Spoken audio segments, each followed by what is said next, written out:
Hello and welcome to Enchantment of Eternity's live discussion on the Defenders Season 1. I'm here joined by two special guests. First is Darrin from D's Review. Always great to have you back on the channel. Thanks, Darrin, for coming for this discussion.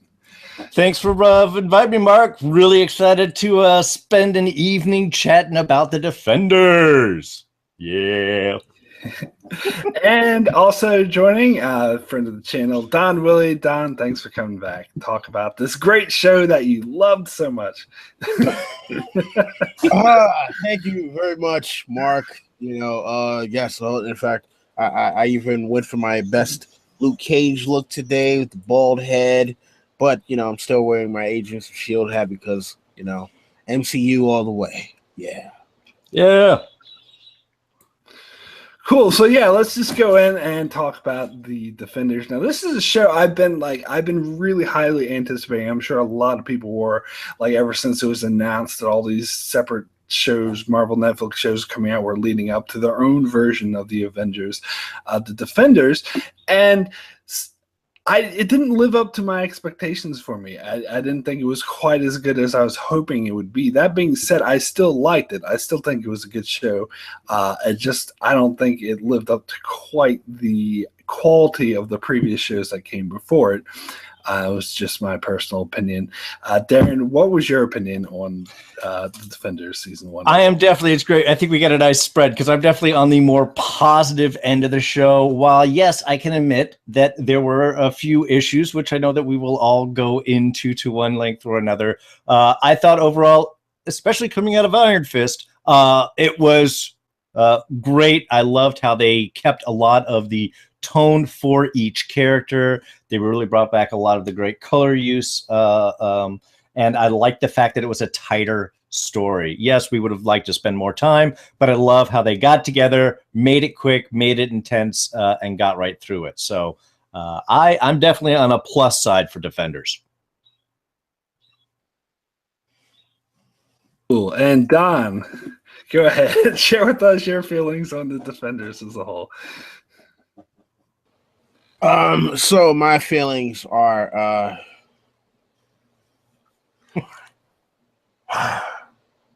and that's my feelings on the Defenders.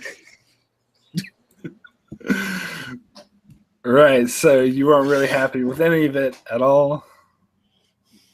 Just the whole thing was a wash to you, or? I mean, Daredevil was cool. Okay. Oh. All right, so we got a nice spread of opinion throughout all of this. That's sort of exciting. Well, let's start. You want to start with the negative and say what was it that you didn't like about it, Don? What was your main gripe overall? Let's start with the generals and we'll go specifics. Okay, I think that suddenly making the hand a mystical force was, to me, a very much a downgrade for the show. When we get introduced to the hand in season 2 of Daredevil, it's basically, crime organization with ninjas. It's not one of these things where it's part of some mystical thing. I'm like, we have no idea that Madame Gao is supposed to be thousands of years old.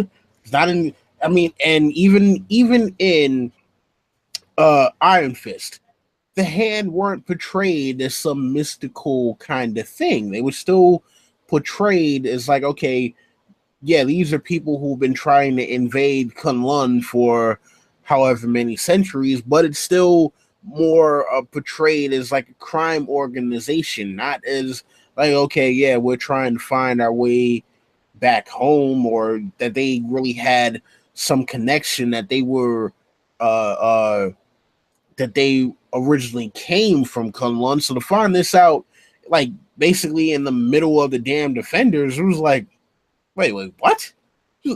When the hell did all this shit happen? So that was probably my biggest issue with the handling of the Defenders, just in the way that they introduced this supernatural element to the hand that had never even been hinted at before in any of the other series. That's interesting. Like for me, the thing that held this series back wasn't so much the hand, because I actually never liked the hand. I said they were my biggest criticism of Daredevil season 2. So I kind of was unhappy with the whole fact of them being the main villain of the Defenders, but it made sense because they were, it was with Iron Fist and it tied sort of everything together.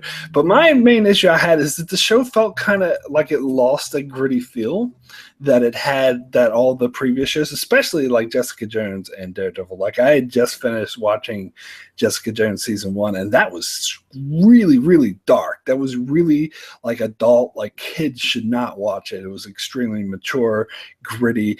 And this, I felt like they were trying to not dumb it down, but sort of sterilize it to make it appeal more to the younger audience. Is the impression I got. They're like, oh, kids are going to be watching this, so let's keep the adult themes out of it. Let's keep the grittiness out of it, and let's bring in more of the sort of dumb comic book stuff that the Marvel movies have. Now, I don't have an issue with the dumb comic book stuff because it is based off of comic books, so that's all good. But to me, like the previous shows, Daredevil, Luke Cage, Jessica Jones, they didn't have.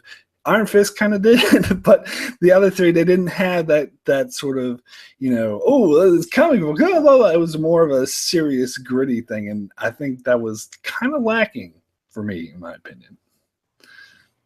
Yeah, I mean, I certainly can't disagree with some of the. I mean, my biggest problem with the hand is really kind of the motivations. I think they did have some issues really setting up. I think, Don, that the evolution of that actually worked because, throughout Daredevil, we have all this sort of, kind of gritty setup. But then by the time we get into 2, of course, we've got, we've already been introduced to Black Sky. So we know that there is some added element to him. Plus, we know that Nibiru had come back. So we've got that extra element. And the whole bringing back is they do slowly, I think, introduce these concepts of it being more than just a regular organization. Yeah, it's a jump to find out, the Hand are these, 5 people, and they've been away from Kunlun. And that's where I agree they do sort of lose the motivation, is I don't think we find out really, it's like, okay, really, what is the Hand all about? Is it you just want to get back to Kunlun? Because some of you do and some of you don't. Is it just for the the immortality or the extension of life through the dragon bones and marrow and stuff? Is that what you're going for? It's like, well, that's not a specific thing. That's just kind of like, well, we want to keep our organization going. So I did think that was a little bit this wasn't clear. But I bought the Hand as the organization, and to me it was the perfect topper because it was introduced in Daredevil 1 and expanded in 2, and then we saw how it connected with Iron Fist and Danny Rand. That it would be the in that way the perfect thing. It was the only force that was constantly working inside of New York. So I mean, I got them as an organization. I do have to agree, like I said, there are some small things, one of which is, all right, well, great, we've got the Hand now. What is it that you're really after? And I think that suffered because of the cheapening that happened in Iron Fist, because we didn't get to delve into really Kunlun and the dragon and maybe even the competitions between all of the immortal cities, that's really part of the Iron Fist mythos. I think they probably kind of tied their hands because of that, and that suffered. But I like the Hand overall, and like I said, I think the characterizations were really pretty strong for each of the characters throughout the show, and that's what I had really liked to see.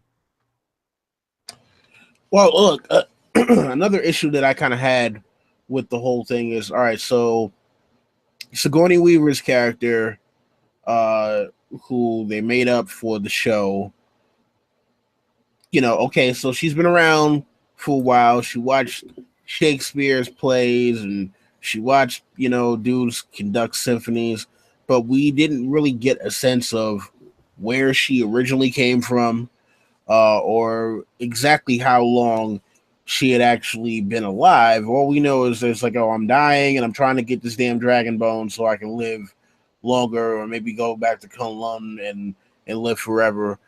And then it's like the way that Marvel kind of rolled it out, the way that they rolled out the show was like, oh, look, Sigourney Weaver is going to be this great villain, and then she doesn't do shit. Well, I want to save talk about her a bit later because I want to get to her a bit later on. Okay. But for the moment, do you guys have any thoughts on what I said about? Did you also feel the same way that it was kind of watered down a bit for a younger audience? Yeah, go ahead. Yeah, I can't disagree with that it was a little bit lighter. I think because it was tighter and they had so many characters that were going on, they wanted to probably focus that. Certainly because of the lightness that Danny had brought into things, I think kind of like they did with Avengers, it was like you had these 4 different tones and then one group kind of, hoorah, let's dig in and have an adventure. So, I mean, yeah, a bit. It wasn't to the point that annoyed me. There were other kind of drag out points that annoyed me. I thought much of the whole last couple episodes were maybe stretched out a little too far. We can go into the reasons why that is when we get into some specific character stuff. But I mean, yeah, to a point. But I had so much fun seeing everybody. I was up for the journey. What about you, Don? All right, trying to take myself off mute. I'm like, damn it, unmute.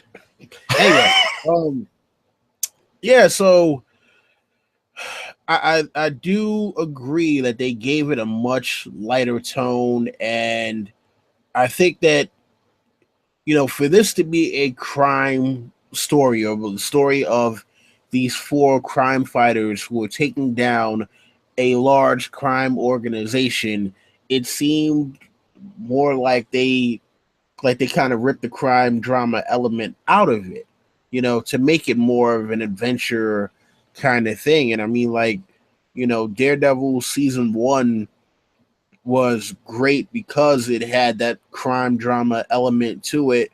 And the parts of Daredevil season 2 where they really got it right had the crime drama element to it that worked.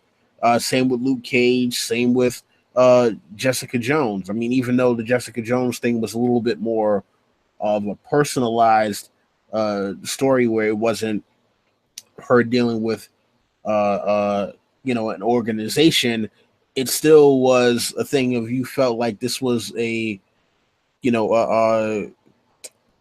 little bit more of a hard-boiled detective story. Whereas when you get to Iron Fist did lighten up the mood a bit, and then it seems like they translated that more into the Defenders, where I think it would have worked a lot better if they would have went back to the tones of the 3 previous characters. And it's like, okay, if you need to have a light action scene here and there, I understand, but I think the fact that they didn't give it that gritty tone. I mean, like, the most you got in terms of gritty tone was when Stick came around. When Stick came around, it was like, all right, things are serious now. But anytime Stick's not around, it's like, oh, hey, guys, look at all of the fun that we're having, trying to beat up on the hand. And it's just like, okay. I mean, yeah. Okay. See, I'm not sure I agree. For me, it wasn't so much like a lighter tone that Iron Fist brought. To me, it was just more of I don't know. It's hard to say. It's more of like the whole thing felt kind of watery a bit and a bit sort of comic book silly-ish. But well, anyway, the other thing I wanted the other sort of criticism I had of this season is it seemed like every other season of these Marvel Netflix shows previous had too many episodes. Like there were 13 episodes where really it should have been 8 or 10, like because it just went on, dragged a bit. Even Jessica Jones, I felt, dragged a bit towards the end. And to me, this season had the opposite problem. Like, it should have been 13 episodes. It should have, like, because you have 4 different characters, main characters, and more side characters, all this stuff, the background. So it seems like they're doing things backwards. Like, they're having too many episodes when they should have fewer episodes, and they don't have enough episodes when they should have more. Well, I certainly wouldn't have complained with more episodes. That would have been more nice. And yeah, I think to a point that's good. The 13 episodes often seem slightly too long. But maybe they should have done this at least in 10. But because the first few were great, and certainly once we got up to Royal Dragon, I mean that whole episode, as we got in and kind of got the meat and potatoes of what was going on, I thought was wonderful. It was just, they seemed to, after that point, it was just a really simple situation. It was like, find the hand, get things, go down and get done. And it's like they almost seemed to sort of play with trying to invent complications or move things quickly to get to their issues. But again, I think a lot of the issues of the show, for me personally, often centered around Danny and Iron Fist. Not specifically Finn Jones always, but I think the results of what happened because of Iron Fist. Well, I actually have a difference of opinion there too, and I know I'm the oddball out here, and everyone's going to get on me. But I did my review of Iron Fist, and I actually really liked that show, and I liked it so much better than everyone else did. I don't have a problem with Finn Jones playing the Iron Fist. I know part of that has to do with the fact that I'd never read the comics. I knew absolutely nothing about Iron Fist from the comics. I had zero expectations, and I could see what they're going for with this naive rich boy who has this power, and I think the way that they're doing it works for what they want to do. So I actually didn't have a problem with Iron Fist and his involvement in this season. But I know, Don, you want to speak? Excuse me. Pardon, I have a cold, so if you hear me coughing and all that, sorry about that. But look, I didn't necessarily have a problem with Finn Jones as Iron Fist. I'm not the biggest, Heroes for Hire or Iron Fist or, or any of the Defenders aficionado. So I'm not going to sit here and try to be on a high horse about it.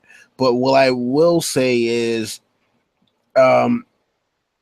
judging by the way that they kind of seem to go about this in terms of putting the characters together, it just seemed as though certain times, it's like, all right, well, we need to have the scene with these two together, and how do we make this work? And sometimes it came off as a little contrived. I mean, there were moments that I liked, when they put them together, but Danny, look, I remember watching that over the weekend when it came out, and I remember the entire weekend people just trashing Iron Fist, specifically linking on Twitter, and just like he was trending, Iron Fist was trending, and it was nothing but thousands upon thousands of tweets of, can we please get Finn Jones or Iron Fist or both the fuck out of this show?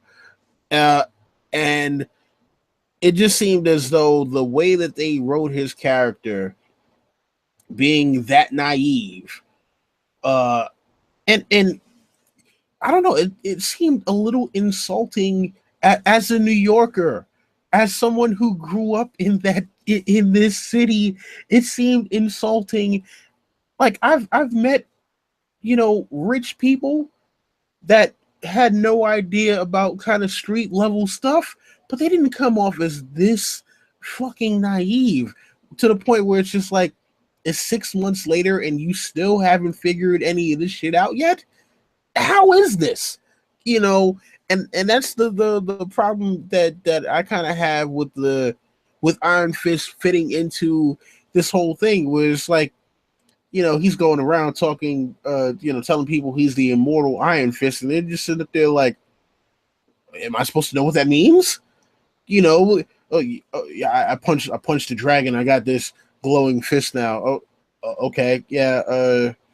Dude, do you mind, shutting the fuck up with all your Zen shit, please?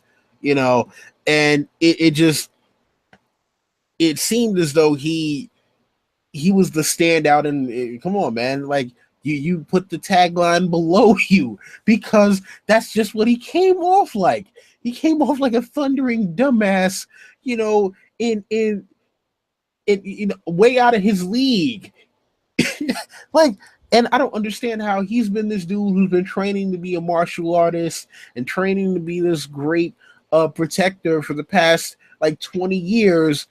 And now he gets around, three people who, for the most part, have just jumped into doing crime fighting in the past 2, maybe 3 years. And he seems like the least qualified to be there. That's the part I didn't understand.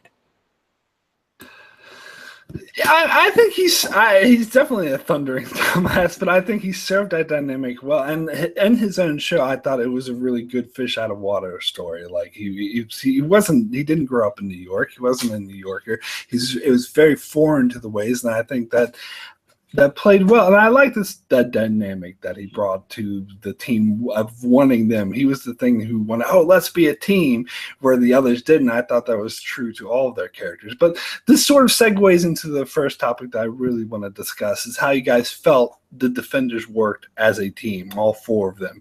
Because for me personally, like, there were times when I thought that this actually worked really well. You could see like they each had their different aspects. They played off each other. Like Jessica, I like how Jessica at first didn't want to be involved with it because it's not her thing, which is true to her character. And I think it was true to Iron Fist's character that he really wanted a team. And it was true to Luke Cage that he was, wasn't on board at first because he just wanted to look out for his neighborhood, but then he got brought into the bigger picture, and so I thought the whole thing worked. But at times, I felt that the team dynamic was a bit forced. Like, it's like, ooh, look, this is a new Avengers, this is a new team. But only at times. I think for me, for the most part, it worked. And what I liked about this is how it was different from the Avengers, where it wasn't like an official team that had their headquarters that was government sponsored, whatever. It's just 4 guys with the same goal, getting together and working together to further that goal. And so the times I thought the dynamic didn't work were the times where it didn't feel like it was just 4 guys getting together, where they sort of hammered home, we're a superhero team. I'm like, no, stop that.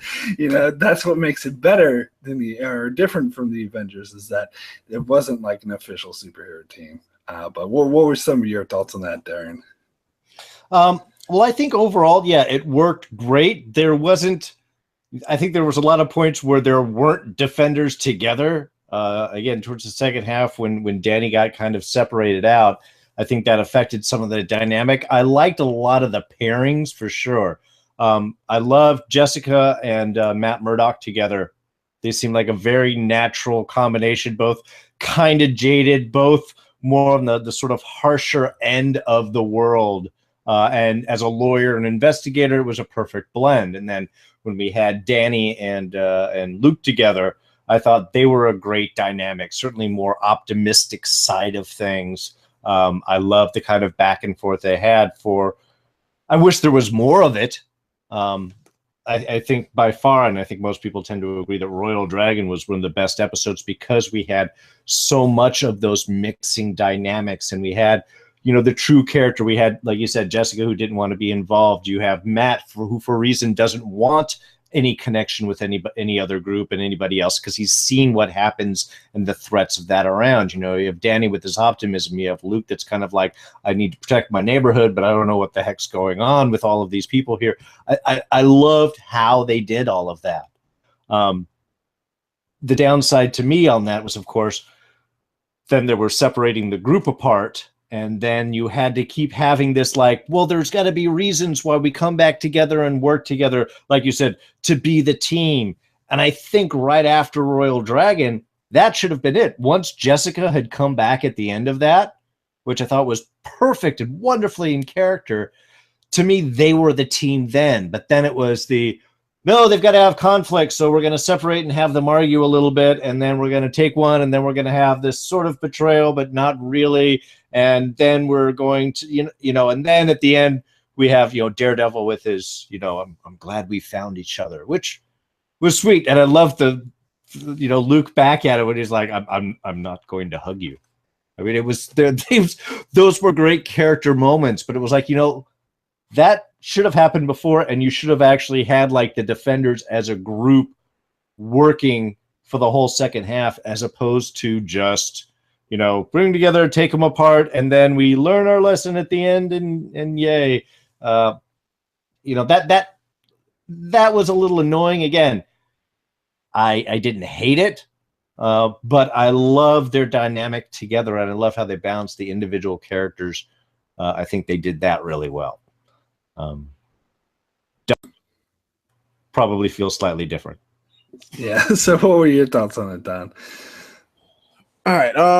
No, I will agree that they did work together well as a team, even though, like, all right, so there's one thing that they showed, and I remember this from the trailer, and then when I saw it, in context, I was kind of like, oh, I'm just not really buying this. And that is the hallway fight scene, when they break into no, that's not Rand headquarters. The Hands headquarters, and then fighting their way out, and it's like, okay, you gotta have the one person fighting here, and then the next one jumps in front and they fight, and then the next one jumps in front, and I was like, it looked cool for a trailer, not for the actual show. Because it just kind of it came off as a little campy and cheesy. I mean, and it was kind of weird too, though, because the only one who has a costume is Daredevil, so it looked a little out of place with him being the only one with any kind of costume. The dynamics that they shared, like, all right, yeah, you do have the kind of dark and gritty Jessica Jones and Daredevil, and then the more lighthearted Heroes for Hire, maybe. And I think that did work. The mix and matches, I don't know, because like they didn't really do a lot of Iron Fist and Daredevil. They didn't. I mean, well, we've already seen Jessica Jones and Luke Cage, so we didn't really need to rehash of that. But they also really didn't do much of Luke Cage and Daredevil either. So, when you see them together, it's kind of like, all right, well, yeah, this is a little bit more of you just mashing these almost two opposing forces. It's like, all right, let's see how they work out. I think the best part of the whole team aspect, though, might have been the side characters who were working with the teams, though. With Jessica Henwick, what was her thing again? Colleen Wing. Yes, Colleen Wing. Oh, yeah, Colleen. Yeah, Colleen. Trish, when they actually did have her, which I think she probably actually should have been in more, and also Misty Knight. I think those three, the supporting characters, actually helped to make the team seem a lot more cohesive than the actual team members themselves and stick.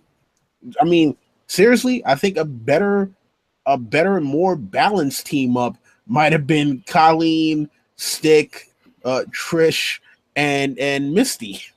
That might have been the more balanced team up for them to have. That's That interesting. would have been awesome. I would so see that. I did want to touch on what you said about the hallway scene, because I wanted to bring that up, because for me, that was one of the disappointments of the show, because when I saw it in the trailer, I'm like, oh, here we go.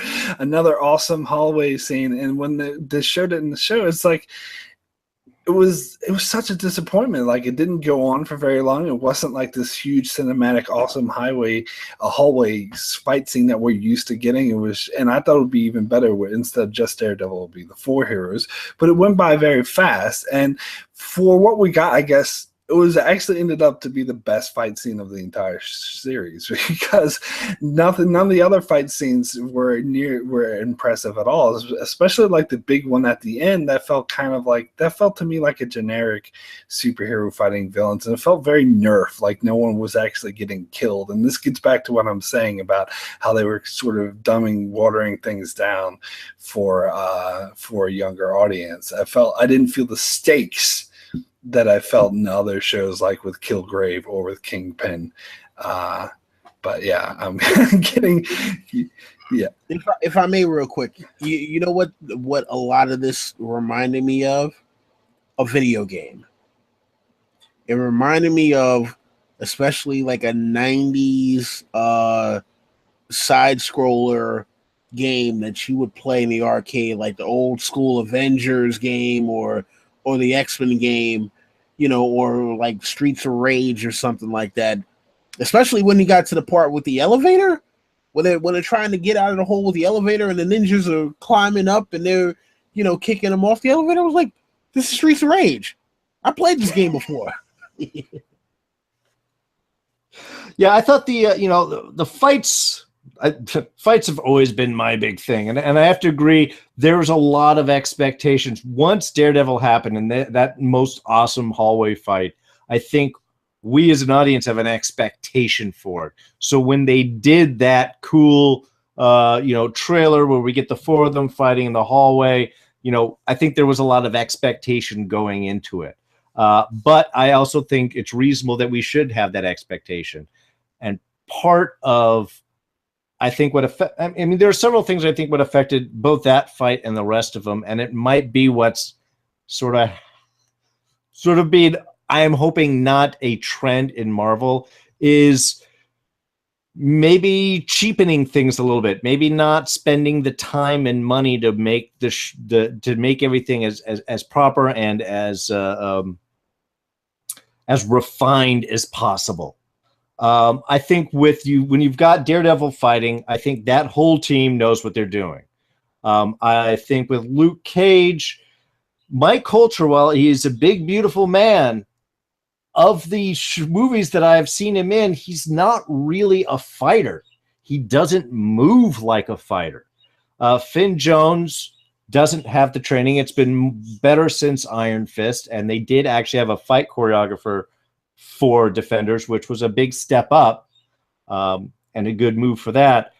But I think between that and Christian Ritter, I'm not sure what her fighting. I think when we saw some of her bits, that ended up being the weakest because she just does kind of like big power punches, but there's no style to what she's doing, especially in the last fight that Mark was talking about. I think that there was a lot of the stuff where she came in was all real simple punches. It wasn't anything complicated. And thus you had like some amazing possible fights and then some fights that had to be simple because the actors couldn't really do all that much, but we need to make it cohesive. So we've got to kind of find a balance between all of them. And I think that's what affected all of the fights in this. I think they got a great double for Danny. He's been training, but they found a good double for him. But part of the cost was that we saw it in the opening fight, which was moody and beautiful, but persisted with most of Finn's fights, and especially the last two, way too dark. The whole last two fight scenes, the ones that happened in the parking garage, I hated that fight. It should have been awesome, and there were great elements, but it was too dark. I missed half of whatever was going on, and then you have cuts like every second and a half. You didn't have that with some of Daredevil. You didn't have that where you could have more complicated fights and people that knew that they were doing, and you could play with camera work. I think because of all of that, it really. I think that what really affected. You didn't have the time for it, and my concern is they're not spending the money to take the time for it, and I hope that's not a trend that Marvel's going to continue. Cool.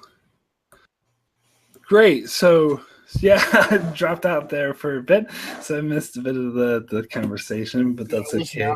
I'm just thankful that it didn't cut off the stream, because normally Yeah, normally whenever the host winds up getting cut off, the stream winds up getting cut off too. So, Oh, uh, really? Like for me in the past, like I have 5 minutes to get back before it cuts off. So I was just like, I better get back. But yeah, computer just totally crashed on me. oh, That's so good. Hopefully that won't happen again. But yeah. So let's go ahead and move on and talk about the different members of the Defenders, and let's start with Daredevil. Now I know Don, you mentioned you thought he was your favorite part of the show, and I did think he worked very well. I like that the dynamic it brought in, like his old storylines from season 2 sort of resolved the thing with Elektra. I think that was a very good through storyline through the season, like him trying to reconnect with her. And of course it brought in Stick, who was kind of the figure that kind of brought everyone together.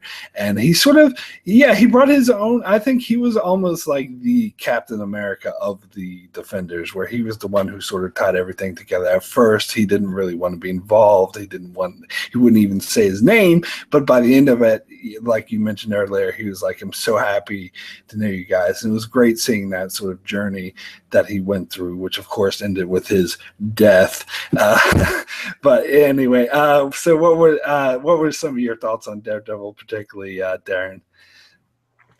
Oh, I love Daredevil. I think he does an amazing job. It was funny because I actually watched a little bit of the first episode earlier today just to sort of get me back up to speed. And there is so much, he carries so much angst and complex emotion with him. Charlie Cox really pulls off those layered emotions really well. I like the fact that he was dealing a lot with his identity through it. And yeah, like Don was saying, is he's the only one in the costume throughout the show, but there is the reason. Everybody else is themselves. Luke Cage is Luke Cage. Jessica Jones is the detective. You know, Danny Rand is the immortal Iron Fist, as he constantly tells everybody who'll listen. But Daredevil is the only one here with still a secret identity and who has experience of why that is. So that whole opening scene where we see him kind of messing with Jessica Jones, you know, for the first couple episodes, and then when we hit Royal Dragon and all of that angst where he's trying to tell him, no, you don't understand. Everybody's going to be in danger. If they find out anything, it's going to be horrible. He sees the stakes. And I like that was something that he was able to wrestle with and overcome. That was one thing I think through this one, they did a lot of good character evolutions, everyone kind of in accepting their new position in life. And I like the fact that they wrapped that up with Matt. And it wasn't just, he's Matt Murdock, Daredevil, angsty guy in this, but like you had said, he did wrap up that Elektra storyline. He did have kind of a big character arc in that. And I think, yeah, pretty much every scene that he was in was awesome. And by the way, that court scene in the first episode, I think one of the best court scenes they've ever filmed for Daredevil. They should do more of those. yeah, agreed. Cool. So what were some of your thoughts on Daredevil, Don? So as far as Daredevil is concerned, I really, liked the consistent tone with the character. Yeah, he is kind of the Captain America of the group, but he's also almost like the Batman of the group as well. Yeah, he's the guy who's like, look, we got to keep the ones closest to us safe, and this is how we do it. And I like the fact that they didn't overplay him being there. Like, even though he, clearly should be the leader and he's the lead guy, and it kind of like the story kind of revolved around him once the Elektra plot really got going. But it wasn't to the detriment of everyone else. It didn't overshadow everyone else. So it wasn't like, oh, this is now the Daredevil show. It was like, no. Daredevil is the main thread that kind of ties everything together here. And without Daredevil, everything else falls apart. But it wasn't to the extent of, okay, we need to make sure that Daredevil isn't absolutely everything. So I do like the fact that that even though he was the driving force, he was a reluctant driving force behind it. He was just like, look, I just want things to go back to as normal as possible. Like, this is not what I really want to be doing. I'd rather be in the courtroom doing my litigating, helping out my clients. I don't want to be the guy running around fighting against undead ninjas and undead ex-lovers. Like, that's not what I want to be doing with my time. And so his sacrifice at the end, I think, was pretty fitting, just for the fact that he's the guy who's like, look, I'm doing this because it's the right thing to do, but damn it, the moment that I have the chance to not be doing this shit anymore, guess what I'm going to be doing? Yeah, and I totally agree with you that the show did do a really good job of focusing on him, but not to the detriment of the other characters, to not where it felt like he was stealing the spotlight. I thought they integrated that pretty well, but you could tell that he was sort of the driving force of the season. I thought that they actually pulled that off really well. One of my favorite moments in the season, and I was just watching this earlier, was when the Hands sent their little agents to kidnap Trish, and Jessica Jones went to save her, but she was getting her ass kicked by that guy. But then Daredevil shows up, and Trish is like, "Oh my god, is this really him?" And that was cool because she's like friends with someone with super strength who can fly, and yet she was like in awe of like the devil of Hell's Kitchen because of the the legend that he brings. So I like that sort of dynamic, that lore that they brought into it, and seeing them come together like that.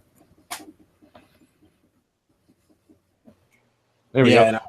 I thought that it was perfect because he is kind of like the experienced fighter there. Everybody else has kind of had their little encounters with this, but Daredevil's the one that he's been doing this for a while. He has this plan. He is the experienced fighter. And I thought that, it was good how they were able to hold on to that gravity and use that as the entry point, kind of for everyone coming together. But it was also, you hit a good point with Trish, and we'll probably go on it later. The way they were able to integrate all of the sub characters for each of the main characters in together, so we were really weaving a lot of those subtle stories.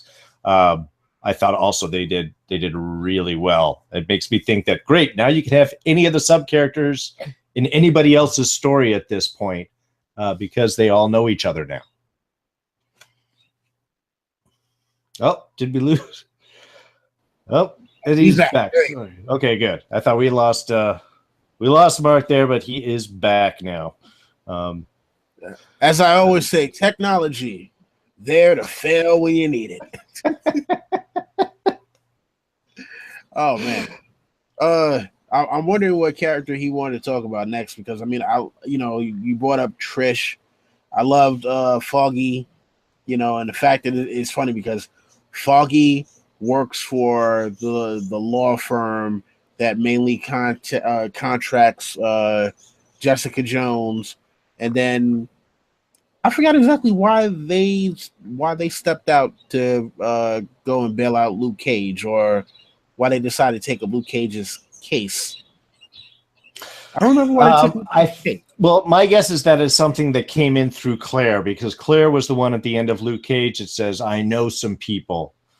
So I think that it was her connection, but probably brought up Foggy, and that it kind of looped up from there. But yeah, they didn't really get into too much of the specifics of why Foggy was brought in. I also would notice that throughout in the beginning with Luke Cage, and then even at the end when Luke is leaving, he's very insistent upon letting Luke know that the law firm is there for his disposal. And I'm kind of curious how how that was. Because he does. He spends all of that, and Foggy does all of the work. It's not Matt. It's Foggy that does all the work to get Luke out. Right, and then also you got to figure, like, law firms are expensive. Who's paying for the services of that law firm to have Foggy on his case? I know that they showed in Jessica Jones that the law firm was going to start doing some pro bono work as kind of like penance for oh man, I forgot what the head lawyer's name was. She was like, all right, yes, Hogarth. Yeah, so I remember, she said, yeah, we're gonna do some pro bono work, but I don't know that Luke Cage, it's like, all right, you got him out. I would figure that's where the pro bono would stop. I don't know. You know what? I have to talk to a couple of my lawyer friends and ask them about like how far pro bono normally goes. Well, and because Hogarth does have that connection with Danny also, so Danny in some ways could push, but this is before Danny knew anything to dive that in. So, yeah, I mean, and some of these connections, they may have played a little bit fast and loose with them for the setup.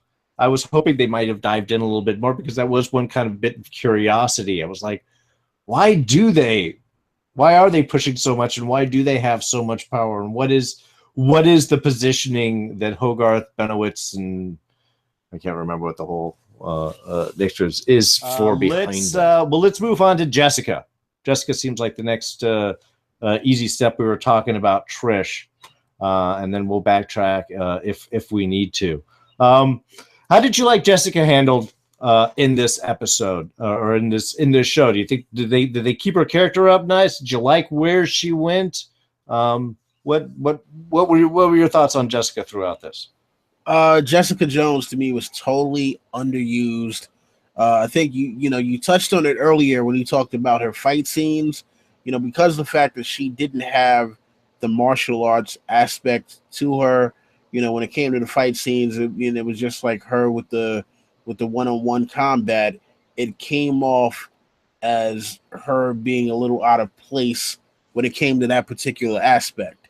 I don't think they had her do enough investigative work for me. If she's a private eye, I think she should have done more. I mean, like, because it was basically like, okay, this one guy came to her place. He winds up killing himself, or no, he almost kills himself because Elektra pops up, and then it's like, all right, well, this is a mystery that Jessica really should be on. Cool. Yeah. So let's go ahead and move on to Jessica Jones then, because the thing with her is, I know you guys already talked about her a little bit, so I might be retreading some stuff, but just my 2 cents on Jessica Jones is like, she's always been my favorite of the Marvel Netflix superheroes. I love Kristen Ritter, the actress, and I just love the character just being so sort of standoffish and not really giving a shit about anything. And I think that dynamic fit really well into this whole. So at times it felt like her participation, her winning and taking on the hand, felt kind of artificial for story purposes. But overall, I'd say she really worked. But the one thing, like I was saying in my reviews as I was watching the show, is it felt like she wasn't really contributing that much, that we didn't get this like big Jessica Jones moment. Like we got a big Daredevil moment, we got a big Iron Fist moment. But then in the final episode, they had that moment where they're in the elevator and they're going to die and collapse, and she jumps up and flies up and catches it. And I was like cheering when that happened. I was like, this is the big Jessica Jones moment that we needed, because then it felt like we did get a moment for each of the characters. Well, my question is, can she actually fly? Because, like I know in the comic, in the comics, she definitely can fly. I know in Jessica Jones, I saw her take one kind of giant leap. In this one, I just thought it was her taking another giant leap. I didn't really get the sense of, oh, okay, she flew. So, I don't know that to me, Jessica Jones actually flies versus like, her doing kind of a Hulk jump. Well, yeah, I mean, that's what I meant by fly, because they explained this in the first Jessica Jones season 1, where Trish, I think, was claiming that she could fly, and she's like, no, I can just jump really far, and it's more like controlled falling. So I think that's the show's version of keeping sort of a tie to the comic book flying, but not making it too hokey, where she's just flying around like crazy, so making it so she could jump really far. And I think that's what I meant by flying here, is that she jumped really far and caught the elevator with Luke Cage in it, and I thought that was a great moment for her. I enjoyed that. It was fun, because I almost take it as, yes, they did specifically say in the first Jessica Jones that that it's a jump and a fall and it's not flying. But it was even brought up again. I think, what is it, that Luke asked her if she could fly, and she's like, no, I can do a really big jump. That last scene where we don't actually see her jump, we have her kind of do that look up, like, oh my God, I've got to do something, and then we jump down. Then we cut down to the boys inside the cage, and it drops, and then gets grabbed, and we can see what looks like she jumped up. I am wondering, and this might be just a little hopeful wish inside of me, is either she's evolving, or she might be able to fly, but it takes work and difficulty. It's a challenge, and so she hasn't really developed it, because just the way that they have that they set that up, and that they happen to have repeated it, I thought that sort of implies that there might be something more to it. But overall, like you said, I don't think there was a lot for her investigation-wise with it. That might be part of the issues of having the 8 episodes, is you don't get quite as much of her story able to be told. Her leaving in Royal Dragon and then coming back at the end, I thought was kind of thrown in to make it look like she's doing some investigation work. And I liked some of the stuff they had come up with that, and the way they did the pictures and the files and the dates and all of that stuff. I thought that was all really cool in that moment.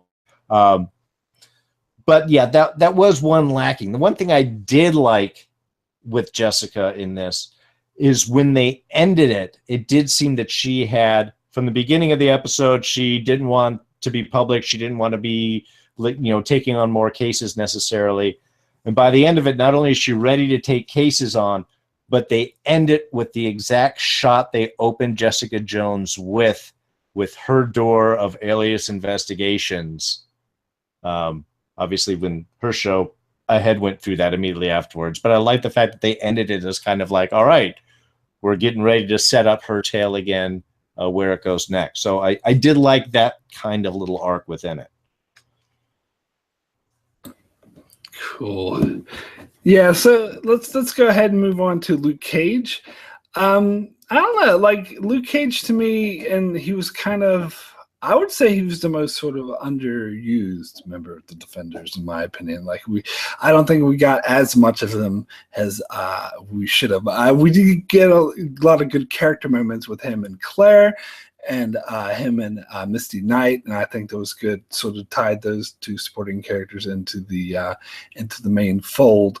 But something that bothered me, one of the gripes I had about the show, is like it seems like people with machine guns only showed up and tried to kill the others when Luke Cage was around, when Luke Cage was easily there so he could defend it and everyone could hide behind him. And I was like, come on, that's a bit contrived. It's like they only showed up. And I was like, oh, Luke Cage here, let's show up with machine guns because we know. So that's the sort of issue I had. But I think he did have some good moments in the show, particularly at the Chinese restaurant thing, which of course everyone was saying is a highlight of the series. But yeah, towards the end I felt bit underused, just my opinion though. You know what? I'll agree about Luke Cage, because like I'm trying to think back on like what did he actually do that was significant for the group, other than babysit Danny. It was like, all right, well, Danny's being a jerk. Luke, can you babysit him while we go and do some important shit now? And it's like, oh, he gets knocked out by Stick. He gets knocked out by Stick, and then it's like, all right, well, shit, well, what fucking use were you then, Luke? But I don't know, like they brought up the whole thing with Mariah and Shades, which, it was like, all right, well, they're still trying to tie them in somehow, still trying to tie in the fact that he's got all this stuff going on in Harlem that he's been trying to take care of. But it seemed as though they didn't really have a thing for him to do. There wasn't, okay, Luke, we need your expertise in this particular area. I mean, other than him having, like, it seemed like he had the best connections with the police because of his relationship with Misty. So, but then again, it was like, well, Jessica Jones should have a pretty good relationship with the police, her being a private investigator, and definitely Matt Murdock should have a relationship with the police and being a lawyer. So it's like, all right, well, any one of you guys could have done whatever he, did whatever he did in terms of setting up stuff with the police. It just so happens that it was like, all right, well, we need to find some way of using Misty Knight. And since the only one who really had a prior relationship with Misty Knight in particular was Luke Cage, it was like, all right, well, Luke Cage is our end to the police in terms of this series. I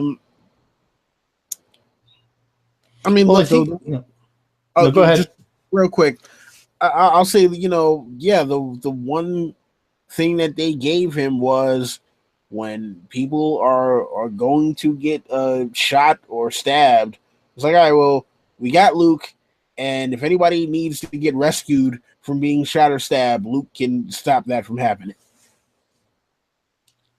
Well, yeah, that's Luke's position there. I think with Luke and even with maybe Jessica to a certain extent, because the big storyline did focus a lot more on Daredevil because he had history with a hand, and of course Danny because of his history of hand. I think what Jessica and Luke especially brought in not only was just themselves, but their supporting characters. Because I think Misty Knight as a connection from Luke Cage was totally important because Luke is the only one that really has a strong, positive relationship with the police department. Daredevil had, one guy in the precinct there that he sort of made a connection, but he's kind of had his ups and downs even in the press. Jessica, she doesn't want any of the publicity. Danny, he wasn't really dealing with a lot of the police throughout his run in Iron Fist. I think that's part of what Luke brings into that is that connection with Misty Knight, is that believability for the police department that might be able to give them a certain level of leeway in order to work around. So I think not only do we have what he brings in his earnestness to the group, and kind of the no-nonsense approach to things, I think it's also the supporting characters that he's bringing up with him. The same way that Jessica has Trish and the radio and those types of connections that are being brought in as well. Oh, and the other thing that Luke does bring in, coffee. Yeah, I love that moment at the end where and Jessica's like, oh, maybe we can get coffee sometime. She's like, no, not coffee. But now that, yeah, and also like I think I like the dynamic with Luke and Jessica, that they already knew each other and that they were actually lovers, and that actually helped Jessica integrate into the group better. So I think he also brings that, and I think the dynamic between the two of them was quite nice. But one thing I wanted to bring up that really bothered me about this Luke Cage's and this show is at the end of his series, he's sent to prison. And then at the start of the series, he's instantly out. So then it seems to me it's like, why even bother with that storyline? It's like this huge cliffhanger just so they could end, Luke Cage season 1 on this dire note. He's going to prison and is instantly solved.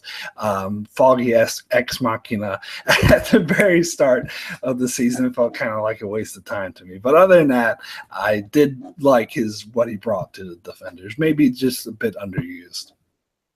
No, Foggy's whole ability is ability to make things go away. I mean, yeah, he does that in the opening. He makes Luke Cage. And, I don't know, from a certain arc standpoint, it ends, Luke Cage ended that way because he was a righteous man, but he did, commit a crime and he did have to be righteous and finish paying for that. Whereas with Defenders, there's no need. Great, you've had that done and you're out. But yeah, not only is Foggy able to do that, that we actually were having a bit of a discussion about Foggy and the whole law firm there. But even at the end, it's like, yeah, That's okay. Our law firm made everything go away. There wasn't a report filed, so it never existed. It's like, man, Foggy studied with Doctor Strange, I think, on the weekends. He's learning some sort of lawyer magic that makes legal problems disappear. See, that just feels fake to me. That's what I'm talking about. This whole show not having that grounded in reality feel of the previous shows, but yeah. No. That was things. That was one thing at the end that I was kind of like, okay, that's sort of an easy cheese wrap up with that one. There should have been, something more outside of nobody filed a police report, so it didn't happen. Yeah, I don't know. Like with that, it was kind of like I could understand like people don't want to. Yeah, that sort of cleaned up a bit too easy. But the Luke Cage thing bothered me too as well. That seemed also fixed way too easily. But anyway, cool. So let's go ahead and move on to the Immortal Iron Fist, thundering dumbass. And look. I definitely get the criticism about him, but I actually didn't really have a problem. And the one thing I think that the Iron Fist brings, and I think we mentioned this earlier, is Colleen Wing. That's what he brings to the show, and she's a great character. So I think I liked having their sort of interaction at the start of the season, their buddy, and she was actually almost like the fifth defender. Like she was sort of around and tagging him along and stuff. And Danny was sort of her into the show, and I like the interactions between the two of them and how they had sort of a shorthand. And so I think that actually did contribute a lot to the defenders. And I kind of liked the dynamic towards the end where he was the thing that the Hand was after, and so the other defenders wanted to hide him, and he was not okay with this. And this is when the dumbassery comes into it. I actually, and a lot of people might put the blame solely on him, but I actually would put the blame on everyone. Like I think Stick was being just too. Oh, let's kill him. It's just stupid. And that's what ended up fucking everything up. And the others should have found a better way to deal with him rather than just tying him up and leaving him alone with Stick, which was dumb. So I think they were all being stupid in that case. But at the very end, when he was fighting Elektra in an underground place, I'm like, dude, you idiot. Of course she's just baiting you to use your Iron Fist to open the gate. And when that happened, I'm just like, oh my God. So maybe that part of it was a bit too much. But I didn't have that huge of an issue. As I said, I like that he was the one at the end of the show that Daredevil said, carry on the thing. And some people were complaining about him being on the rooftop. Look, I actually thought that was quite cool, sort of like he was taking over Daredevil's duties. But I don't know. Any thoughts on the Immortal Iron Fist? Do you want to go first, Don, or should I rip into this first? Have at me, good sir. Have at me. Okay. Like I had said, I had watched a bit of the first episode before, and I loved the initial characterizations that we had. It felt very much, we saw Jessica, she's dealing with Jessica Jones problems. We see Matt, he's got his lawyer stuff, and he's wrestling with hearing the cars out and not being Daredevil. With Luke, he's coming out and he's re-entering the world. There's a certain gravity to each of those scenes. When we have Danny, his first intro is half in shadow, where I actually had to rewind to make sure it was him that I was watching. And we do this to hide his fighting style and to get doubles and all of that. But then we get to some of his emotional scenes afterwards, the nightmare, and there's a visible difference in the gravity that is held versus the other actors. And to me, this is, and again, not to get into Finn, because there's several points where I think he does very well, and I know as a person he is having a blast with this show and very happy to be into it, and I think a certain amount of that comes across. But to me, this is part of the price that overlays from Iron Fist, and I'm not talking about anything other than really bad writing and poor storytelling. I didn't think Iron Fist covered enough of the Iron Fist story of Kunlun, of the dragon, of dealing with Danny as someone who has grown up inside of a monastery, trained to fight, training for this one thing his whole life. They never gave him the discipline side of that. They never gave him the part of his personality that reflects that part of the journey.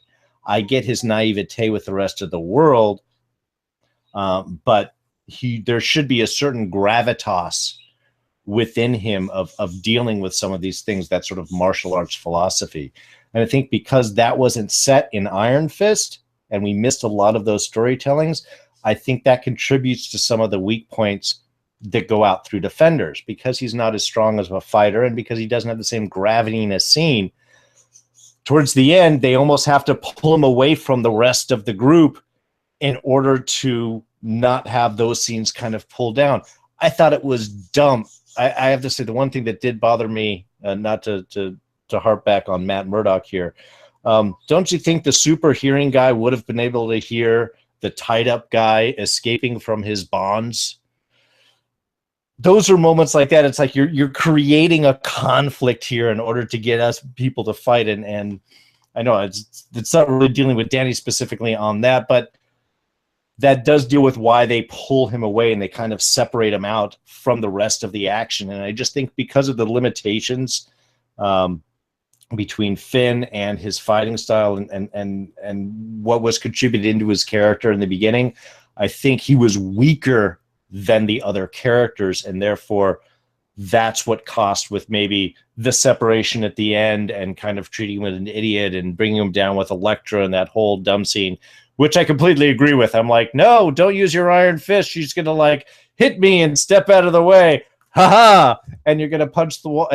We all saw it coming except for Danny. And I think that's something that a character like that should not have fallen for so easily.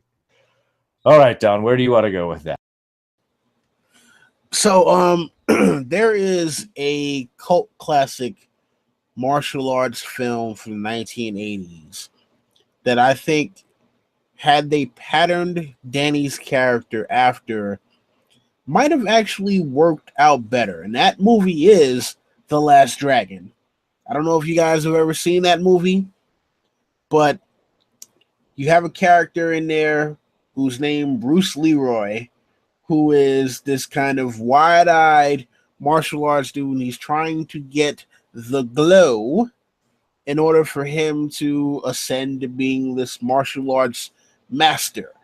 And he's a guy who's traveling around the streets of New York. He gets into all kinds of mischief because there is an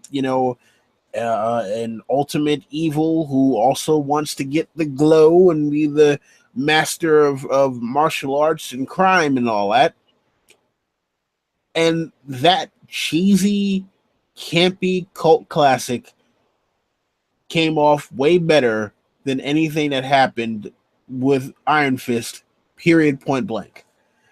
But I think that had they taken the aspects of that character and kind of transposed that onto Iron Fist, it would have worked better because, again, we didn't get enough setup with Kunlun during the Iron Fist season.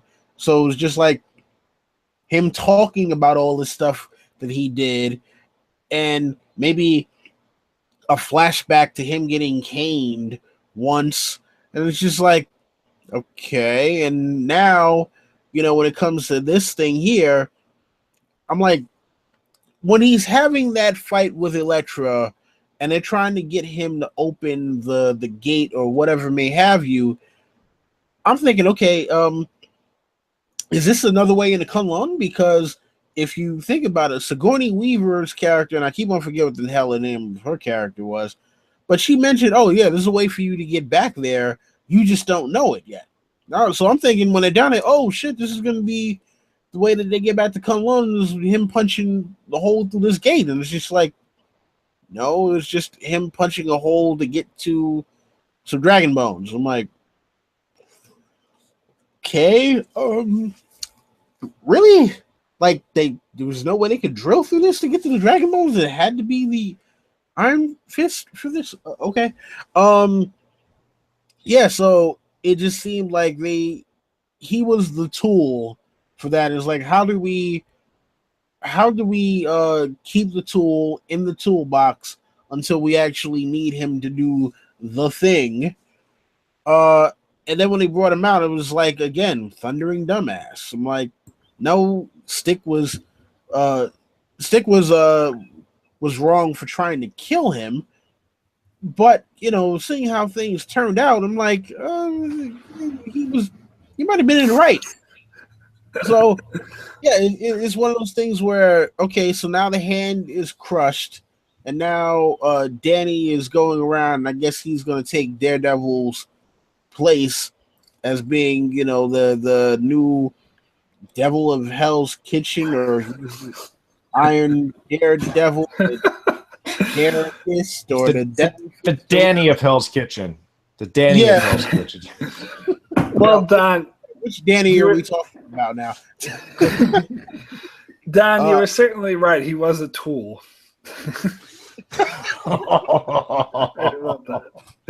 Yes.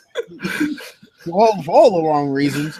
But yeah, it's one of those things where it's like I liked him better in this series only because I didn't see that much of him.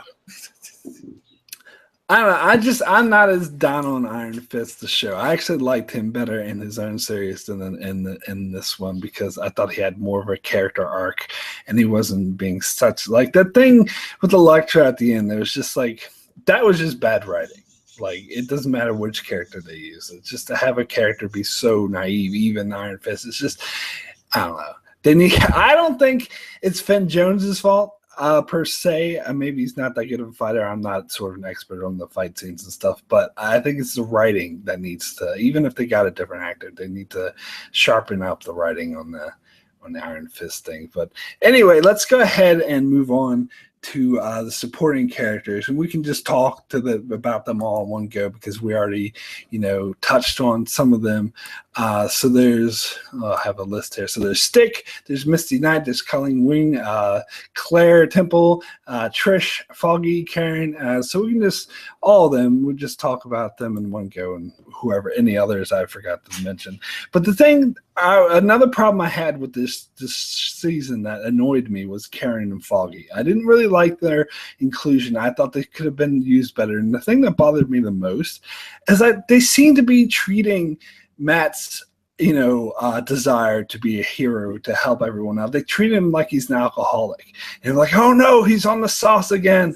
He's doing, and every time they do it, I'm like, just shut up. Like, you're ruining everything. So it made those characters annoying to me. Although I could understand like their personal character thing, especially when it ends with them dying and they're worried about not having them die. And I did like the bit at the end where Foggy brought his costume for him. I thought that was very touching, but for the most part, I didn't think those characters were used very well. Yeah, I'll be honest with you. Karen was annoying. Karen was the most annoying, because she's like, you going out there again? Why are you going out there? Like, yeah, that's kind of what he does. He tries to save people, and he's like, why are you going out there? You promised me you wouldn't go out there again. And I was just like, oh God.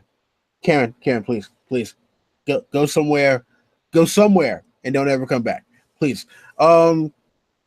Foggy, he played the part that they gave him, which, wasn't much. I like the fact that he still, even though he had objections to what Matt was doing, he was like, look, I know that this is what you need to do, so I will try to help you the best way I can. So I did like that. Colleen. What is there to say about Colleen? Let's see. Trish, I wish they would have given Trish more to do, because I liked during Jessica Jones and even in Luke Cage, where there's a lot of voiceover, there's a lot of hey, what do you guys think about such and such that's happening, and I don't think they used that enough during these 8 episodes. I think that could have definitely been a great through line to see, like because the great thing about having Trish during Jessica Jones and Luke Cage was you got to hear what the people also thought about this as well, and I think that helped to play into giving the storyline a little more gravitas, because it's not like, if this is the whole thing of them fighting for New York, then the people of New York need to be a little bit more involved. And like the whole shadow war, it's like, how do you have a shadow war when I'm pretty sure in Chinatown, if somebody's shooting up a restaurant, people are going to hear about that, you know? Let's see here. Claire Temple. I mean, obviously, she was the person that had the most connection to everybody. I wish they would have. I wish they would have kept the whole story arc of her learning how to fight. You know, because she did learn some in Iron Fist, and I wish they would have just kind of kept that up to show that she's still training. Let's see. Misty Knight. Misty Knight at times, you know, came off as annoying as fuck to me as well. You know, because look, I know police officers. I got cops in my family. Some of them are detectives, and I've never seen them be just this gung ho to the point where it's just like, yo, will you shut the fuck up, please, please, shut the fuck up for life. And that's what I wanted to say to her sometimes, because it's just like, come on, you already know the crazy shit that's been going on from dealing with Luke Cage. You know that you know, the like all of the surface level shit is just surface level. You know that there are deeper levels to what's going on. And it's like, why are you trying to act like you're new to this? And it seemed like she always acted like she was new to it, except for when she helped them to go underground. You know, other than that, I was just like, oh, what do you guys think you're doing? And you can't be doing that. And you need to tell me what you're doing. It's just like, oh good Lord. Really? These people, like, you got two people that have superpowers. One person is bulletproof. You got another person you're finding out now is the devil of Hell's Kitchen, who helped to put away Wilson Fisk. And then you have a guy who's a billionaire who apparently is supposedly this great martial artist or whatever. And it's just like, why are you sitting here trying to give them shit when you know that whatever it is that they are involved with is possibly too dangerous for you to handle? And also, you definitely know that that what they're doing is trying to save people. You know, sometimes there are things that are too dangerous for even regular law enforcement in the Marvel Cinematic Universe, which is why you have the Defenders and the Avengers and Shield for all of the shit that the local law enforcement can't handle. Yeah, Misty had definitely, I think there were some issues. That's one of that kind of dragging out that got a little bit of annoying of like, yeah, we need to do something, but you're right. She should have trusted Luke with everything that gone on. She should have backed up. There should have been a lot less of that hemming and hawing that had gone on. I totally agree about Karen and Foggy. And in fact, one thing that annoyed me with Karen's presentation is when they first go out and have lunch, when she's going to get asked for the quote, she seems to like be making it okay his time with Daredevil. It's like, hey, you helped people. You had sort of saved the city, but it's time to move on. And the next scene, when it seems like he's back to it, you're right. He's treating her like he's some sort of addict. Like, oh my God, he's back to it. And all I thought when I saw that second scene was, wait a minute, you were just saying, Yahoo, Daredevil did some good stuff, and now you're treating him like it's the plague. That did kind of annoy me. But see, I saw a lot of the smaller characters as a way. I thought they did a good job in this to not only have all the characters meet, but to start them kind of on their own little stories that are going to pay out. I mean, with Trish, we do see how she shows Jessica, yeah, she's got this big training room. She's got this stuff that she's been doing. She's got kind of her arc that's going on. Colleen, yes, we could just watch Colleen all day. Iron Fist did anything, it got us Colleen Wing. So, yeah, I mean, we'll go with that. The connection, you know, Claire is the connection with everybody throughout all of that, and I love how she was able to make the connections and the referrals and stuff. But all of those stories I thought was really nice, even with Misty and ending up losing the arm. I thought what Defenders did within this really well is set up that you do see where Trish can use this as a bridge from Jessica Jones season 1's into possibly moving into Hellcat by Jessica Jones season 2. This gives her that middle step. We also have the Daughters of the Dragon that are being set up with Colleen Wing, and probably Claire with her. Could be Misty that's coming in once she gets her arm, but we see the next set for Luke Cage, where we already have Misty having lost the arm, and so by season 2 she'll have the bionic arm or artificial arm or cybernetic arm, whatever they're going to end up calling it, that starts to begin those little steps. So I liked the supporting characters. I thought it was great to introduce, to get everybody to know each other as they should, so we could use any of them in anybody else's story coming forward. It would make sense why we do it.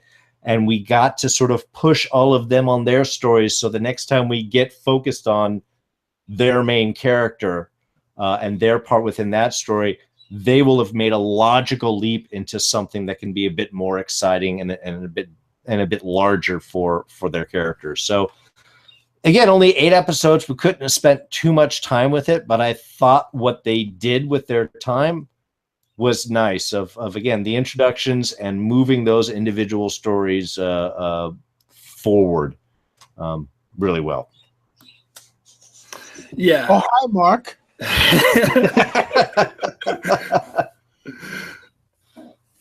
Yeah. So, yes, back again. So, yeah. I mean, I kind of see what you're saying about Misty Knight, but part of the issue that I had with her, like the thing with her getting her arm shot, I thought this felt like such a telegraphed moment. Like, oh no, my arm! It's like obviously they're gonna give her the bionic arm. It kind of reminded me of like X-Men First Class when Charles Xavier got shot, and oh no, he's paralyzed. He's gonna be in the wheelchair. I mean, I guess they have to do that to sort of build it up, but I don't know if they could have done it any better. But it did. I don't know. It just felt like a bit sort of telegraphed about that, but. Not a big issue. And I agree with what you were saying, Don, about her being annoying as well. Although I didn't think she was as annoying as Karen and Fogg. You kind of see where she's coming from. And I like how she turned around towards the end of the season. But the thing that really bothered me is her police chief more, because he seemed like all out of character. Like, they're criminals, we're going to arrest them, blah, blah, blah, blah. And I think this gets back to what you're saying about how Foggy made disappear. Everything disappeared. That felt so like forced and fake that he went all of a sudden from let's kill them, let's arrest them, they're evil, and all of a sudden he's fine with it, they're all heroes now. It's like, okay, whatever. So that part kind of bothered me as well. But so any final thoughts on these supporting characters before we move on? No, I was just thinking, yeah, of course the police chief supports. They're now job creators. They've taken out a building, opened up for new construction in the area, and they didn't destroy the neighborhood around it. So, you know, and overall it was a perfect implosion right there. Their physics work was astounding. Who knew with 2 little batches of explosives you could drop a whole building like that? No, I think... Listen, I don't know. Like I said, I liked all the recurring characters. I liked where they moved all with them. Yeah, I don't really have anything more. Don, did you? Any other thoughts? Fuck that building, because I can't afford to live in that neighborhood. So Great. Totally great. Okay, cool. So let's go ahead and move on to the villains. And I want to start with Sigourney Weaver. And her character name was Alexandra, but you said earlier, Don, that you couldn't even remember her character name. That's because she's Sigourney Weaver. And to me, like, this was a bland, poorly written villain. I've heard people sing her praises before, but it was just, oh, let's get a big name actress to play her, that way she'll be memorable. And that's the only reason why you remember her, and that's the only reason why she stood out. If they got anyone other than Sigourney Weaver to play her, that character wouldn't have stood out. She didn't really do anything. She stood around and she postured a bit, but like, oh, I'm taking you down, Iron Fist, and then she got killed. And that's, to me, seemed like her whole story arc for the season. Now, maybe I'm being too rough on this, but I did kind of like aspects to her character. I liked that the thing that she was ancient and she called Istanbul Constantinople instead, and stuff like that, like nice little touches that shows her age. But I just feel like they didn't go anywhere with her. I felt like they were building to something that never arrived. I don't know. Darrin, it seems like you have a lot to say on this. What are your thoughts on Alexandra? Sigourney was there to choose scenery, and she did it beautifully. That was her goal, because yes, we know nothing else about Alexandra. We don't know where she came from.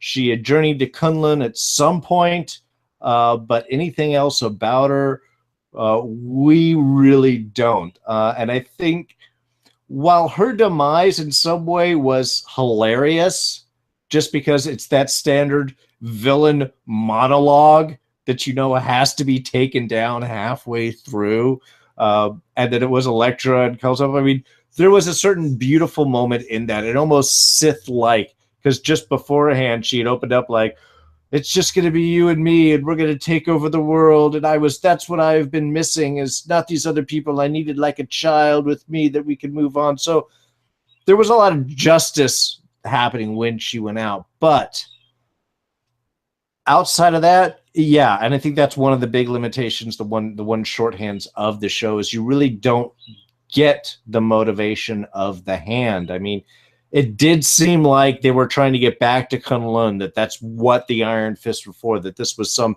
entry back into the Eternal Cities, which I thought would have been so cool. But it wasn't. It was just basically more materials so they could live longer, and then hopefully at some point get back to Kunlun, which they do imply at least hasn't been destroyed, considering they keep bringing it up throughout the series. But yeah, I think that was, I mean, she was great in presence in the scene where she was talking down, and the whole thing in Royal Dragon where she's sort of tearing people apart, and all those discussions. She does have a gravity to her. There was a great reason to cast her. Unfortunately, the actual character part behind it did end up seeing pretty limited.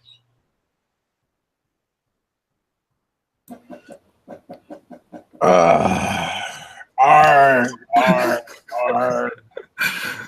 mean, look, I was hoping, I was praying. I don't do much praying, but I was praying for this one to work out, because I love Sigourney Weaver as an actress, and they gave her nothing to work with. I mean, like, I hope the check was nice. I really do, because, like, this is just not something you put on Sigourney Weaver's resume as like, yeah, this will lead to the next job, because they just didn't give her anything to do. It's like, all right, sit around, talk some shit to let people know that I'm old. Oh, okay, I'm having issues and freaking dying here. I mean, the most they told us about her backstory, other than the fact that she's been around for a very long time, is that she had a daughter that died. It's like, I had a daughter, she died. I didn't want to go through that again, which is why I haven't had any kids in these past couple thousand years or whatever. And it's just like, okay, but still, what have you been doing with your life? Like, you've been traveling, you're part of the Hand or whatever, and it I mean, like they killed her after billing her as the villain. They killed her off in episode 6, and then it's just like, okay. So they kind of gave her the Cottonmouth treatment a little bit. Unfortunately, Cottonmouth was a way better villain, though. So I'm just like, she didn't come off as menacing. They didn't give her any real fight scenes. It was just like, okay, oh, Elektra is acting wild. Let me just go, yeah, stop acting wild, stop. No, you're with me now. Look, I'm gonna hug you. Oh, look, we're family. I brought you back, okay? And it was just like, yes, she acted the scenes well, but you go back and you're just like, they just didn't give her shit to do. They gave her nothing. I thought she was going to be kicking ass and taking names.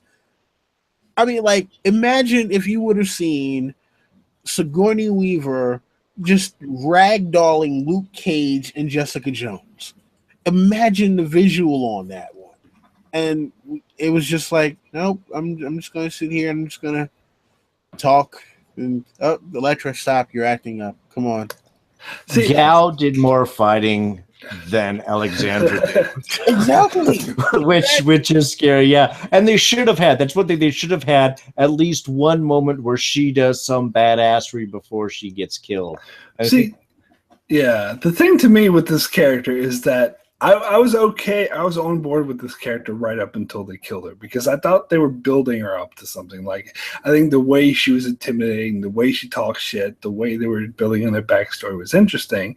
And I thought it would have worked had it gone somewhere, but it didn't seem like it actually went anywhere, and they just killed her off. And so, like, why did I waste my time with this character then if she's not really meaningful at all? And the Cottonmouth comparison, like someone and Burke in the chat saying that, I was about to say Cottonmouth was way better, and you mentioned that. But the thing with Cottonmouth is, even though I think they killed him off too early, at least he had his time to shine. Like, he was a great villain in the short time that you got to know him, where she was killed off before she could become a great villain. So that did bother me about the show. Well, that was it with Cottonmouth, is you understood his motivations. You got his backstory, you got where he was coming from, you got what it is that he wanted. And it's Mahershala Ali, who I could watch read the phone book and probably be intrigued, waiting for him to get to be. So yeah, I mean, I think that was part of the difference, and that's what you lost out of, because at least at some point you saw what Cottonmouth could do. And I agree, it did seem like they were building Sigourney Weaver's character up, and that it was going to be some, like, you were waiting for that badassery moment. And I think because we never got that ended up undercutting where everybody was like, oh my God, amazed. And like I said, I was kind of shocked and kind of like, yeah, that's kind of, there's poetic justice to being stabbed in the back like that. And then you realize that, okay, so what was this all about? What? Yeah. God, what the hell was this all about anyway?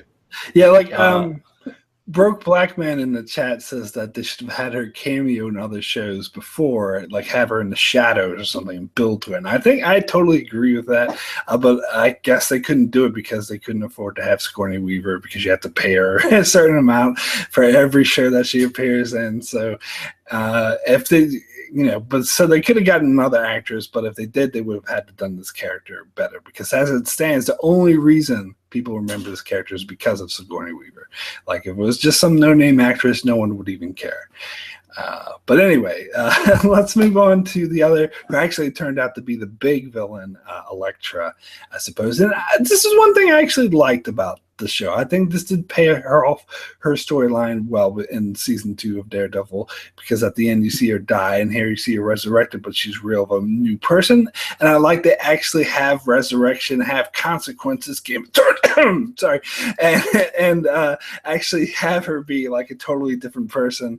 And she has no memory, and she was almost raised as a new person, yet she still has that glimmer where she recognizes Matt, and she's reluctant in to attack him, but she has to stay true to her new identity. So I love the inner conflict between her. I thought that was played out right well. I love the scene where she and Matt sort of die together, although I doubt she's dead too, because they seem to be alive. But overall, I really liked her part in the show. I thought it worked very well.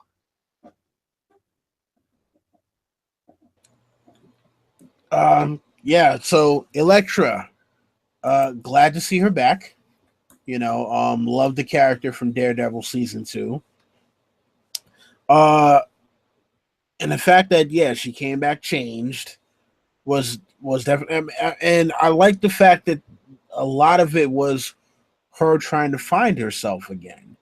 Because she had this whole other life that she had fragments of that she didn't fully remember, and the the struggle that she had with trying to figure out, does she want to go back to the old life or being with Matt, or is it more important to her to be this weapon, this force of nature that the Black Sky kind of program that she was going through was supposed to make her become. And so I like the fact that she had that conflict in her, and that she was able to to balance that, because if you give that to the wrong person, it could come off as very cheesy. But there was a lot of subtlety with the way that she played a lot of those scenes, especially like when she's in Matt's apartment. Like that could have come off as extra cheesy. The scenes where she's attacking Alexandra, and she's a little feral, that could have come off as cheesy, but it didn't. So got to commend the actress who plays Elektra, and I mean, she obviously has been doing some fighting work. There weren't a bunch of cutaways or anything, and she looks absolutely amazing in that leotard as well. So all props to Elektra. Yeah, I really enjoyed Elektra, and I think you get a lot of payoff because you knew so much about her character, because there could be that large arc. That scene, honestly, in Matt's apartment was one of my favorite. It was a beautiful kind of rebirth, almost regestation, as she crawls on the bed, gets in that whole fetal position, and kind of it's reabsorbing back into part of that. I love that aspect, and I love the conflict that she had, really, playing up to that until she kind of embraces the new her. And then the fact that after that, now her ultimate fear is death, that she doesn't want to go to that. Now you have a stronger motivation, which I don't think played off as well with Sigourney, because you didn't get to see that much arc. And I think that's where Elektra, Natsumoto Elodie is an amazing actress, and she's going to have as long a Marvel career, I believe, as she wants at this stage. But yeah, it was I did like what they did with the character. I did like how they kept that challenge. I agree with you in that it's kind of that pulled between the Daredevil and the old her, and the new kind of Black Sky aspect of her personality. So, I think they did a great job of continuing her storyline, and then, leaving it open, because, like you said, most likely it's not that Matt survived and she didn't. She's going to be coming back at any point after this. Absolutely. Cool. All right, so let's move on to the other villains in the series, like Madame Gal. There's that dude, I couldn't quite pronounce his name, the dude who didn't speak English. And there's Bakuto, who is an Iron Fist. I actually didn't like him in Iron Fist, but I thought he was fine here. And the other guy whose name I can't pronounce, I believe he was African, who got sort of captured and stuff. I thought he was a pretty good villain. I like how he was talking shit about how, oh, we're gonna get you in this chair you have me tied in. It's gonna be my throne. Like, I thought he came off as pretty badass. But I actually loved how they just freaking chopped his head off out of nowhere. I thought that was absolutely great. I thought that was using a villain well, because he was never the main thing, so I didn't mind him getting killed off earlier. The other, like Madame Gao, you talked earlier about how she was actually fighting. I thought that was a bit hokey. Like, I didn't quite buy seeing her fight. She never fought in her other appearances. I thought that was a bit. She's usually the one that has other people fight for her. So I don't know. That didn't seem right to me. That other guy, I can't really pronounce his name. He was fine. Like, I liked the dynamic him and Alexandra had, but after Alexandra died, he kind of became unnecessary. So they just shouldn't have killed off Alexandra. But anyway, Darrin, any thoughts on the villains, the other villains? Yeah, I don't want it to seem like I thought that Madame Gao was fighting. I just wanted to point out that she fought more than Alexandra did. I didn't want to put any level on quality on any of that. No, I like the supporting cast. I like that we have, of course, the villains coming up. Madame Gao is great. She's a great presence. She's a great personality. We have associated so much with her. And I think part of that strength is because she is mysterious.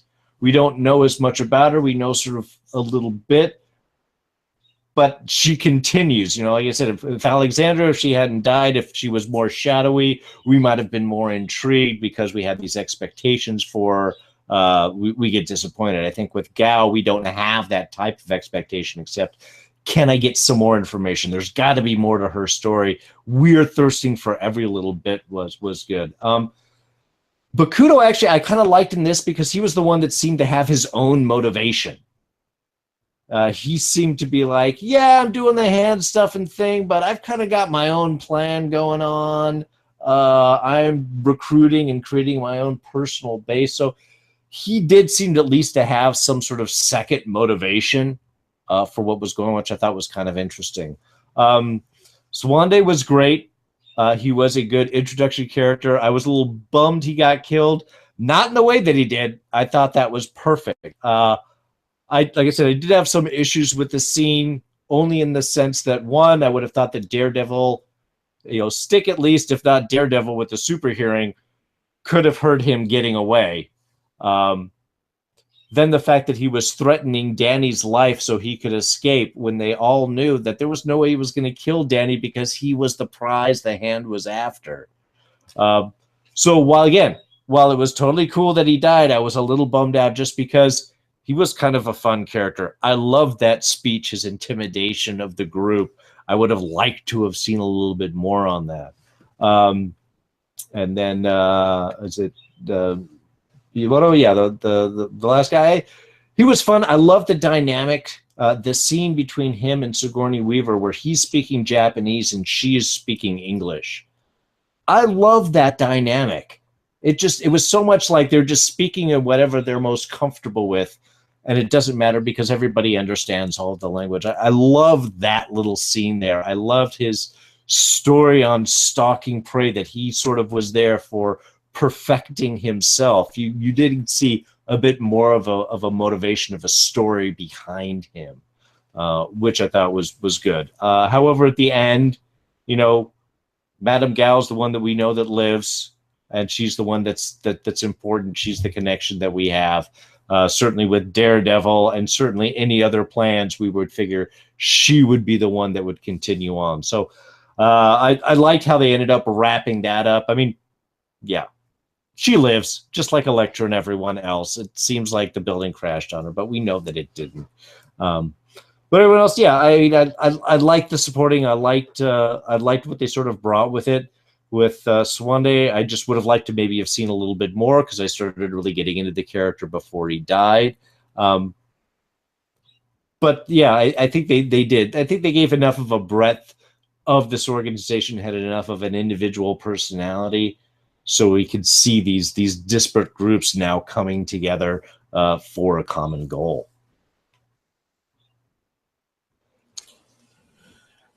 Listen, I'll be honest with you. The Hand was a bit of a disappointment, but I do like the actors who portrayed the different members. Obviously Madame Gao's been around for a while. I've liked her ever since I first saw her in Daredevil. Bakudo, Bakudo was, not that he was necessarily underused, but I think that there was probably more that they could have given for him to do. The fact that he did have his own agenda, I think would have been something that they could have continued into the next season of Iron Fist, but they decided, to bump off his character. The Japanese dude, I forgot what his name was, because unfortunately, again, they didn't give these guys enough to work with. Like when Daredevil faced off against Nobu in season 2, it was like, wow, okay, yes, Daredevil isn't gonna die, but at least you still got kind of the threat that he might die. With excuse me, with the guy that they brought here, it was like, all right, well, you can fight, but you're not really doing shit, and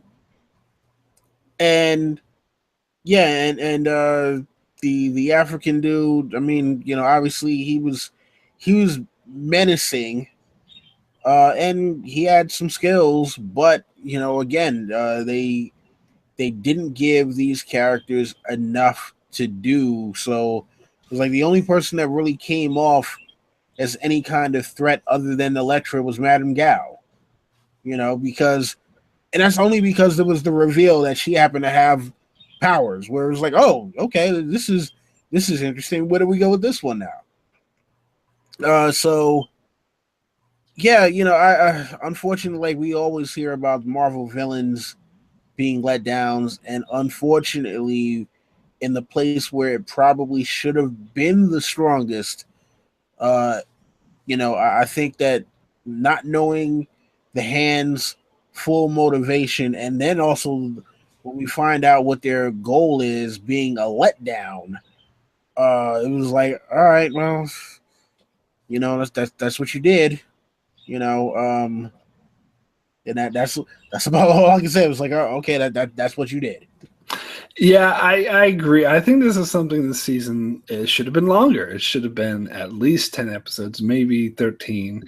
And then they could have developed these characters more. And the thing is the Marvel Netflix shows have a record of doing good villains. There's Kingpin, there's Kilgrave, and there's Cottonmouth we were talking about earlier. And here, like, it seems like some of these people, like what was his name, Swanday, they had the potential to be that, but the season was too short and we didn't get to know them, and there's too many, and especially when you have more characters, you should have a longer season. That should be like not no nonsense logic. But anyway, let's go ahead and get into wrapping up this discussion now. And I want to end with sort of how we feel about where things are going to go for next. Like, if you look at the schedule, they haven't planned a Defender season 2 yet. I'm sure they will. They haven't planned an Iron Fist season 2 yet, probably because of all the negative feedback is beginning. But we know we're getting Jessica Jones season 2. We know we're getting Daredevil season 3.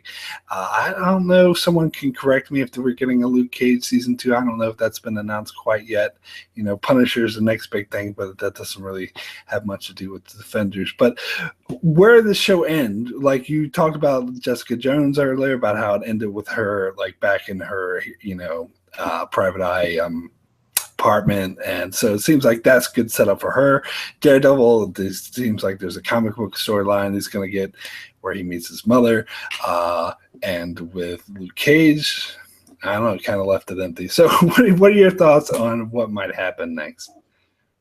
I think we've got Punisher coming up, which is going to be awesome because Jon Bernthal was like another one of those perfect castings where everybody, I love that when he was announced, because everyone was like, yeah, okay, yeah, we'll go with that. There was no complaints, there was nothing, and he blew it away in season 1. So in Daredevil season 2. So his own storyline. I can't wait for that. We know we've got season 3 for Daredevil coming up with the whole was Born Again storyline, if I'm remembering.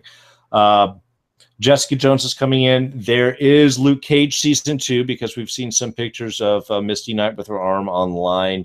And Finn Jones has talked about a Iron Fist season 2, which they do need. Whether or not they'll get to a 3, that's going to be up, but they do need at least a 2 to kind of carry on his story. I don't know what the plans are for Defenders right now, especially considering that Disney is starting its own streaming service and they're pulling everything off of Netflix. So is Disney going to continue running these through their own streaming service? I would assume so. But I'm really curious about those plans. The one thing that I would like to see, just because we had Iron Fist and then we have this, is I want to be sure that they are not losing quality, that they're not trying to trim costs with cheaper writing and shorter shooting schedules. We talked briefly before we went on air.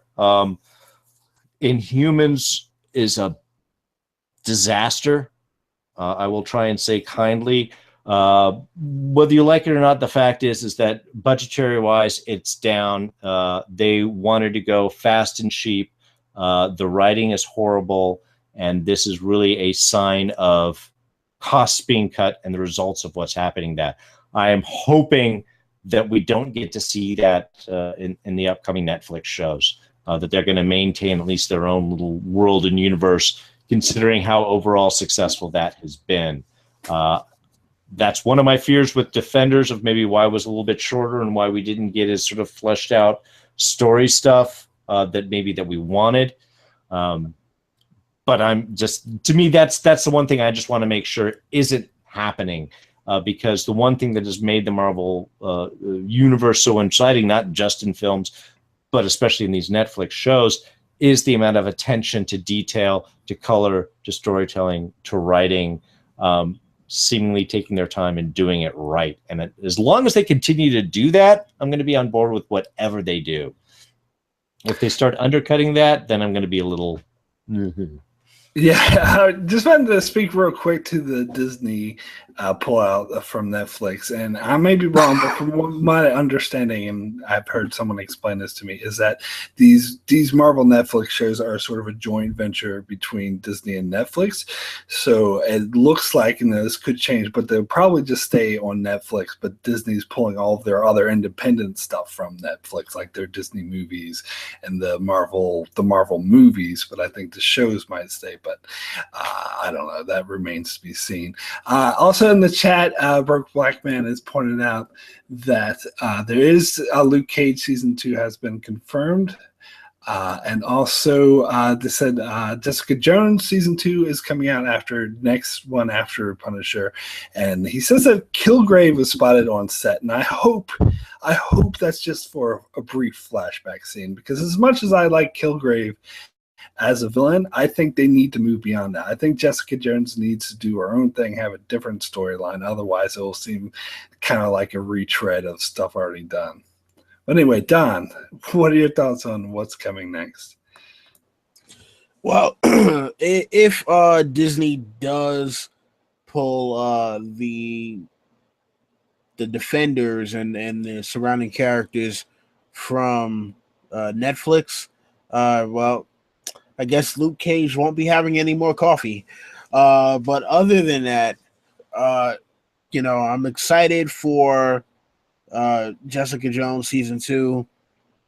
Excited for The Punisher. I thought Jon Bernthal was a great casting. Also, can't wait to see what they do with Daredevil season 3. Iron Fist. Look, I just think they need to get on the ball with writing. We go through this a lot with some of our favorite TV shows where, you get a lot of people who say, oh, what the budget. And I'm like, look, the budget means nothing compared to the story. The writing is the thing that, will keep people around, even if there aren't big action set pieces, no CGI, etc. So I think that, I mean, unfortunately, the bad part about Iron Fist is people are expecting him to be this great martial artist, and right now we don't have a great martial artist. So, look, somebody better pony up some money, get Finn Jones some damn fight choreography training. Put him in an MMA school for 6 months, or kung fu or jeet kune do, something, just so he can perform these fight scenes without having to cut away to a stunt double like damn near 90% of the time. Um, and I'm hoping that if we do get a Defenders season 2, that they tighten up the feel. At this point, they're kind of bonded together as a team. So we need to see them truly bonded together and work more efficiently as a team. But just as long as we don't get any more cheesy hallway fight scenes like we got this time around, no more video game stuff. If you can make that happen, please. So yeah, that's my take on where they're going with this, or at least what I'm hoping they would go, or where I'm hoping they will go with this. Cool. Great. On that note, I think we'll end things here. Thanks a lot for joining everyone in the chat. Broke Frackman, Icy Fury, everyone else who joined. Thanks so much. Everyone who's watching in the archives, thanks so much for joining. And of course, my guests, thank you so much, Darrin and Don, for joining me for this discussion. A lot of fun talking about this show. Hope to do it again sometime. So first off, Darrin, do you want to give any shout out as to where people can find you? Sure. Thanks, everyone. You can always catch me on my channel, DW Jakes, spelled Jaques. You can always catch me on Twitter and Instagram at Darrin Jakes, DarrinJaques. Got a big bunch of shows. I am going to be reviewing Marvel's Inhumans.